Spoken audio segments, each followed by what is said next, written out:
안녕하세요. 엄마를 위해 책 읽어주는 채널 책밭의 토끼입니다.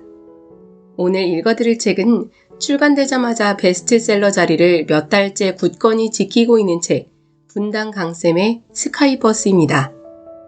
분당 강쌤은 유튜브를 통해 일찍이 잘 알려진 대치동 분당의 20년 경력 베테랑 강사입니다. 사실 분당 강쌤은 두 분인데요. 한 분은 국어, 한 분은 수학을 가르치신다고 해요. 학생들을 서울대에 한 트럭을 보낼 정도로 사교육 분야 명장이신 저자 두 분이 대학 입시에 성공하기 위한 필승 전략을 공유했습니다. 특히 초등학생 아이를 둔 학부모님들에게 초등 시기부터 어떻게 전략적으로 대입을 위한 준비 과정을 밟아 나갈 것인지에 대한 진심 어린 조언을 아끼지 않으셨습니다. 언뜻 제목만 봐서는 안 그래도 치열한 교육 경쟁을 가열하는 내용일 거라고 다들 예상하시겠지만 책을 막상 읽어보면 이게 베테랑 사교육 강사의 조언이라고 하는 의외의 조언들이 많습니다. 그만큼 기본에 충실하여 진정성 있게 내용이 담겨 있어요. 국어 선생님의 책답게 글도 술술 잘 읽히는 책이었습니다. 공부 잘하는 옆집 아이 때문에 마음이 흔들릴 때마다 구비해두고 읽어보면 좋을 만한 원칙을 바로잡아주는 내용입니다. 이 책은 크게 3개의 장으로 이루어져 있습니다. 첫 번째 장에서는 입시 전문가가 초등 학부모들에게 전하고 싶은 입시를 준비할 때 잊지 말아야 할 본질에 대해 이야기했습니다. 두 번째 장에서는 본격적 입시 레이스에 들어서기 위해 초등 때부터 변치 않고 가져야 할 마음가짐을 알려줍니다. 마지막 장에서는 과목별 공부에 자세한 실천 사항이 적혀 있습니다. 이 책에서 강조하는 내용은 크게 3가지입니다. 첫째, 지피지기면 백전불태다. 저자는 입시 제도가 바뀌어도 대입의 본질은 바뀌지 않으니 입시를 알고 내 아이를 안다면 대입이라는 전쟁에서 반드시 이길 수 있다고 합니다. 아무리 유명한 입시 컨설턴트가 붙는다고 해도 아이의 모든 스토리를 알 수는 없으니 당연히 놓치는 부분이 생깁니다. 결국 모든 것은 부모와 아이 스스로가 선택해야 합니다. 물론 다른 사람의 말을 참고하거나 정보를 얻는 과정도 반드시 필요합니다. 하지만 최종적으로 부모는 아이의 현재 상황을 잘 이해한 뒤 스스로 기준을 정하고 선택해야만 합니다. 모든 답은 아이에게 있습니다. 지금 아이가 몇 학년이든 그건 상관없습니다. 언제나 지금이 가장 빠른 순간입니다. 오늘이 바뀌면 내일부터는 달라질 수 있습니다. 기억하세요. 아이들은 고3 마지막 순간까지도 계속 바뀝니다. 9월 모의고사에서 5등급을 받았던 학생이 수능에서 1등급을 받거나 그 반대의 상황이 벌어지기도 합니다. 한두 명에게 우연히 일어나는 일이 아닙니다. 매해 수많은 학생이 겪는 일이죠. 그렇기 때문에 늦은 시기, 늦은 나이라는 것은 없습니다. 둘째, 대입의 성패는 국어가 좌우한다. 국어를 잘하는 것이 대입 당락을 가른다고 말한 이유가 있습니다.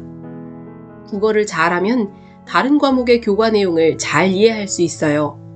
그뿐 아니라 해가 갈수록 국어 만점자 수가 감소하는 것도 이에 대한 방증입니다. 결과적으로 이렇게 시험이 어려워지고 있을 때 국어를 잘하면 표준 점수를 잘 받을 수 있어 실질적으로 대입에 많이 유리해집니다. 1교시 첫 시험이기에 시험 당일 멘탈 관리에서도 긍정적인 효과도 볼 수 있습니다. 직접적인 이유는 이렇게 2가지지만 간접적인 이유 역시 얼마든지 더 들 수 있습니다.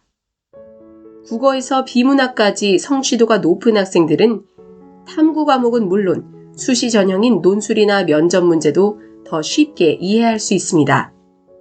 좋은 대학에 가고 싶다면 국어 시험을 잘 봐야 합니다. 국어는 대충 이해하는 과목도 아니고 책을 많이 읽어 해결할 수 있는 과목도 아닙니다. 반드시 학습해야 합니다. 그것도 열심히 해야 합니다. 그래야 좋은 성적을 거둘 수 있으며 이 점수로 대학에 합격하게 됩니다. 이 점을 꼭 기억해 주시기 바랍니다. 대입에서 성공하기 위해서는 수능 국어 시험을 잘 봐야 한다는 것을요. 셋째, 교과서를 이용한 교과학습이 모든 공부의 기본이다. 매해 수능과 관련하여 교육과정평가원 출제본부에서는 출제의 기본 방향을 발표합니다. 매해 빠지지 않는 내용이 바로 고등학교 교육과정의 내용과 수준을 충실히 반영하고 대학 교육에 필요한 수학 능력을 측정할 수 있도록 한다는 것입니다. 아니, 수능 문제를 제가 풀어봐도 못 풀겠던데요 하실지 모르겠습니다.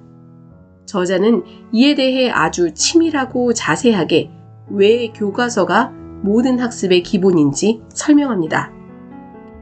다독을 했음에도 공부를 못하는 학생들의 공통점을 확인해보면 대부분 책 읽듯이 교과서를 훑어보고 있습니다. 어구 하나하나 꼼꼼하게 따지며 정독하지 않으니 입시에 필요한 기초 지식을 쌓았을 리 만무합니다.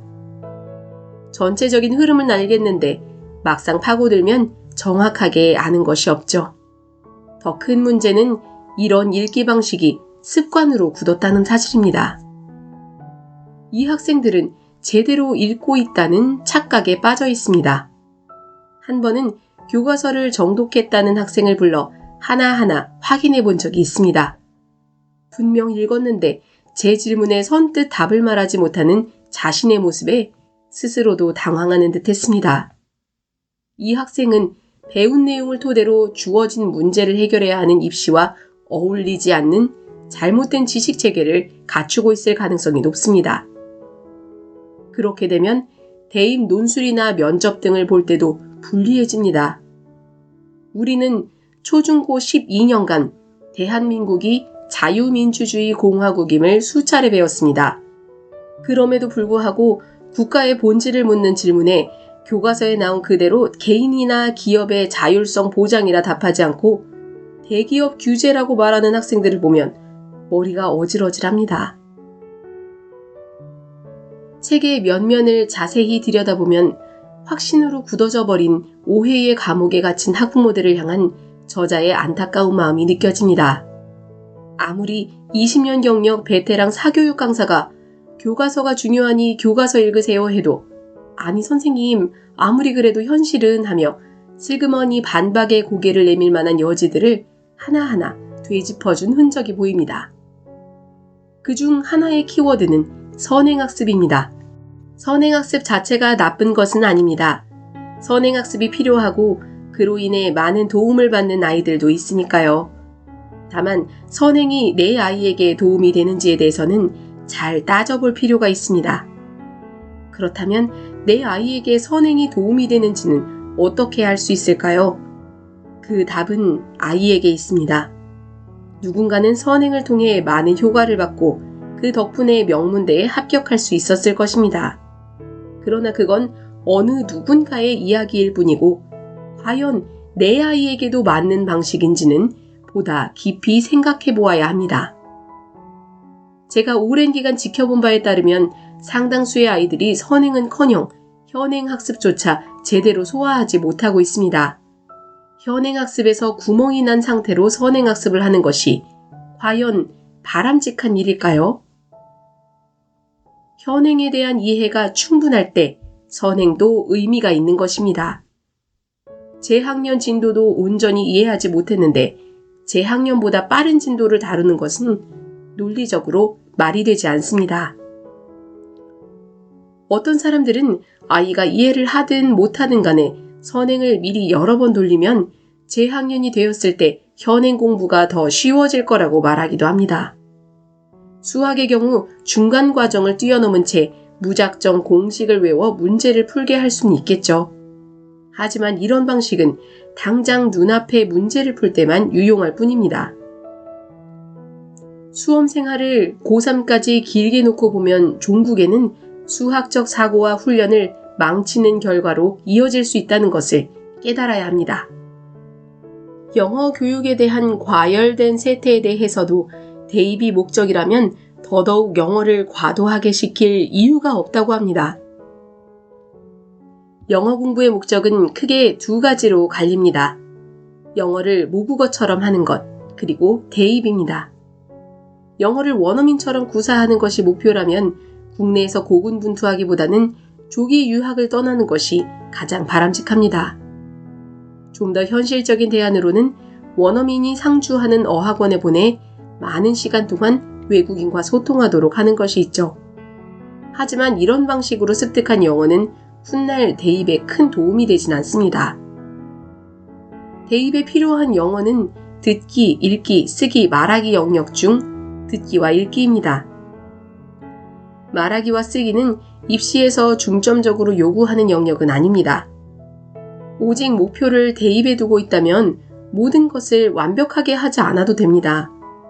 대신 영어 공부의 목표는 대입이라면 영어 교과 공부를 제대로 하세요.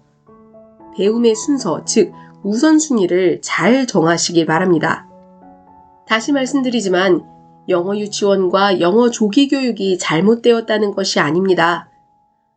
아이가 즐겁게 배우고 새로운 경험을 하는 것은 문제가 될 만한 일이 아니니까요. 다만 교육의 목적이 대입에서 좋은 성적을 거두는 것이라면 영어 유치원이 필수 코스는 아니기에 누구나 다 같은 방식으로 가르칠 필요가 없다고 말씀드리는 것입니다. 결국 모든 것은 아이의 상황에 맞게, 목적에 맞게 선택하면 됩니다. 논술, 구술 시험을 준비하기 위해 필독서 리스트를 쫙 뽑아 초등아이에게 억지로 읽히는 촌극에 대한 해법도 역시 교과서에 있습니다. 정리해보면 좋은 대학에 합격하기 위해 준비해야 할 시험, 즉 수능이나 논술, 구술, 면접 모두 현 교육과정을 기반으로 하고 있다는 뜻입니다.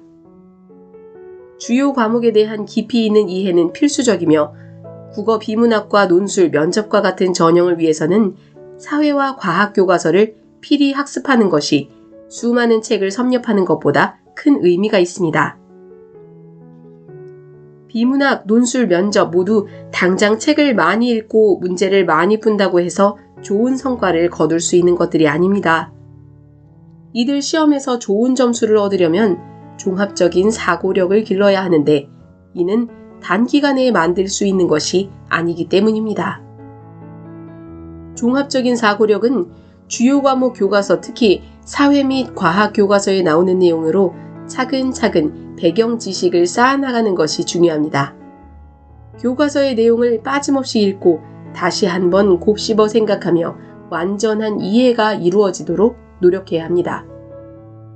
이 방법을 초등학교 때부터 준비한다면 입시에서 굉장히 유리해질 수밖에 없습니다. 가장 쉬운 초등 교과서로 시작하세요. 일찍부터 공부를 쌓아간다면 이후 자연스럽게 많은 지식이 축적되어 결정적인 순간에 그 어떤 사교육보다도 강력한 힘을 발휘하게 될 것입니다.